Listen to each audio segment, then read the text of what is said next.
Hi friends, ఈరోజు video వచ్చేసి ఇరిగిపోయిన పాలతో కలాకండ్ ఎలా తయారు చేయాలనేది మనం ఇప్పుడు వీడియోలో చూసేద్దామండి. ఇరిగిపోయిన పాలండి, ఇవి 7 లీటర్ల పాలు వరకు ఇరిగిపోయాయండి. మాది మిల్క్ సెంటర్ అండి. పాలు తోడు పెట్టడం కోసం పాలు 7 లీటర్ల వరకు పక్కన పెట్టాను. కాచడం లేట్ అయ్యేసరికి పాలన్నీ ఇరిగిపోయాయి. ఇప్పుడు ఈ ఇరిగిపోయిన పాలతో స్వీట్ తయారు చేస్తున్నానండి. మన ఇంట్లో 1 లీటర్ పాలు ఇరిగిపోతేనే మనకు అయ్యో అనిపిస్తుంది కదండి. అలాంటప్పుడు 7 లీటర్ల పాలు వరకు ఇరిగిపోయినాయండి. అందుకనే దీన్ని ఇప్పుడు స్వీట్గా తయారు చేస్తున్నాను నేను.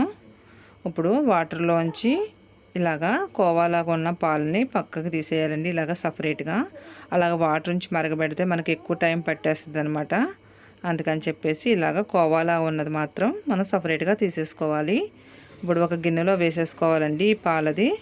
వేసేసుకున్న తర్వాత ఉడికించుకోవాలండి. ఇందులో కొద్దిగంత పాల్లా ఉంటుంది. ఉడికే కొద్ది అది మనకి ఆవిరిలా అయిపోయి చక్కగా పొడిపొడిలాడుతూ వచ్చేస్తుందండి. ఈ విధంగా ఉడికించుకుందామండి. నేను కట్టెల పొయ్యి మీదే ఉడికిస్తున్నాను, ఎందుకంటే ఎక్కువ పాలు కదండి, టైం ఎక్కువ పట్టేస్తుంది. అందుకని చెప్పేసి కట్టెల పొయ్యి మీదే ఉడికిస్తున్నాను. ఇలాగా ఉడుకుతున్నప్పుడు మనం గరిటతో తిప్పుకుంటూ ఉండాలండి, లేకపోతే అడుగు పట్టేస్తుంది. చూసారు కదండి, ఉడుకుతుంది. ఇలా మన గరిటతో తిప్పుతూనే ఉండాలి. ఆ పాలన్నీ ఇంకిపోవాలండి. ఉడుకుతున్న పాలు ఉన్నాయి చూసారా, అవన్నీ దగ్గరికి ఇంకిపోవాలి. ఇలాగా దగ్గరికి అయిపోయిన తర్వాత పంచదార అండి, కేజీ వరకు పంచదార వేస్తున్నాను. 7 లీటర్ల పాలు వరకు ఉన్నాయి కాబట్టి మనకి కేజీ పంచదార అయితే సరిపోతుంది స్వీట్ కరెక్ట్గా. వేసి మొత్తం అంతా కలుపుకోవాలి. ఈ విధంగా కలుపుకున్న తర్వాత ఉడికించుకుందామండి. మళ్ళీ పలచగా అయిపోయింది చూసారా, ఇదంతా మళ్ళీ దగ్గరికి అయిపోతుంది పంచదార పాకం అంతా. మనకి లీటర్ పాలకైతే 150 గ్రాముల పంచదార పడుతుందండి.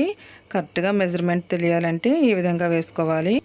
మనకి కలర్ అనేది చేంజ్ అవుతుందన్నమాట. దగ్గరికి ఉడికినప్పుడు కలర్ మారుతున్నప్పుడు మనకి ఇక స్వీట్ తయారైపోయిందని అర్థమవుతుంది. మనకి రెడీ అయిపోయిందండి. ఇప్పుడు యాలకుల పొడి వేస్తున్నాను. కలర్ మారిపోయింది కదండి, యాలకుల పొడి వేసాను. అలాగే జీడిపప్పు అండి, చిన్న చిన్న ముక్కలుగా కట్ చేసి వేసుకుంటున్నాను. వేసి మొత్తం అంతా కలిపేసుకోవడమేనండి. కలిపేసి ఇప్పుడు మనం పొయ్యి మీద నుంచి కింద దింపేద్దాం గిన్నె. ఇప్పుడు 2 ప్లేట్లు తీసుకున్నానండి. ఈ 2 ప్లేట్లకి నెయ్యి అప్లై చేసి పెట్టుకున్నాను. అలాగే గిన్నెకి కూడా నెయ్యి రాసి పెట్టుకున్నానండి. ఇప్పుడు ఈ స్వీట్ మొత్తం ప్లేట్లో సర్దేసుకుందామండి. గట్టి పడకుండానే ఫాస్ట్గా మనం ప్లేట్లో సర్దేసుకోవాలన్నమాట, లేకపోతే గట్టి పడిపోతుందండి ఆరే కొద్దీ. ఇలాగా ప్లేట్ మొత్తం ఇలాగ సర్దుకోవాలి. చూసారు కదండి, ఇరిగిపోయిన పాలతో ఎంత బాగా వచ్చిందో స్వీట్ అనేది మనకి. ఇలాగ 2 ప్లేట్ల నిండా సర్ది పెట్టేసుకున్నానండి. ఇప్పుడు ఈ స్వీట్ని చిన్న చిన్న ముక్కలుగా కట్ చేసుకుందామండి.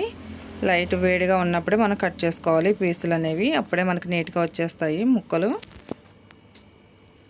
ఈ విధంగా మొత్తం అన్నీ కట్ చేసేసుకుందామండి. ఇలాగా కట్ చేసుకున్న తర్వాత బాదం పప్పు జీడిపప్పుతో గార్నిష్ చేస్తున్నానండి. అంతేనండి, ఎంతో సింపుల్గా మనకి ఈ కలాకండ్ అనేది రెడీ అయిపోయింది. అలాగే మీరు ఎవరైనా మన ఛానల్ కానీ ఫస్ట్ టైం చూసినట్లయితే పిఎన్వి తెలుగు ఛానల్ని సబ్స్క్రైబ్ చేసుకోండి. పక్కనే ఉన్న బెల్ బటన్ క్లిక్ చేస్తే నేను అప్లోడ్ చేసిన ప్రతి వీడియో మీకు వస్తుందండి.